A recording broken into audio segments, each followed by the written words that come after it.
Ating pag-usapan ang dalawang naggagandahang mga showbiz actresses ngayon na talagang ipinangangalandakan sa mga tao ang kanilang nubra outfit at talagang bumabakat na talaga sa kanilang mga kasuotan at pinagmamalaki din talaga nila.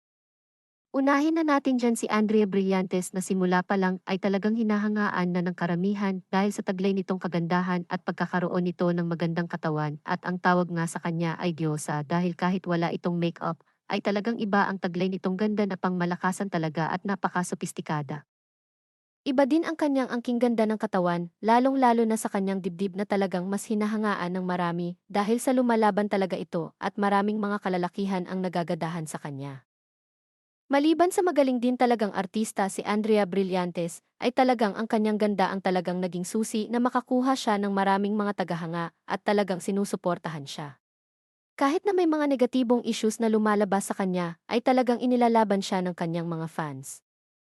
Hindi naman din talaga maikakaila ang taglay na ganda nito lalong-lalo na sa hubog ng katawan nito na kahit na sa anong anggulo tingnan ay wala kang makikitang pangit dito. Lalo na pag nagsusuot ito ng mga swimsuits ay talagang kabugera talaga siya at mas na-emphasize ang kanyang pagkakaroon ng malakihang dibdib na minsan ay bumabakat na din talaga sa kanyang damit. Ngayon ay mas minamahal si Andrea ng kanyang mga fans at talagang todo ang suporta sa kanya, lalong-lalo na sa kanyang mga serye, at hoping ang ilan na sana may sexy na role naman siya soon. Nadine Lustre, hindi na nga maiwasang pansinin gayong si Nadine Lustre maliban pa sa new look nito ay talagang nagiging hobby na ni Nadine ang hindi pagsusuot ng bra at maraming beses na din siyang namataan ng kanyang mga fans na totoong bumabakat talaga ang kanyang dibdib at parang wala lang din naman sa kanya at komportable nga siya dito.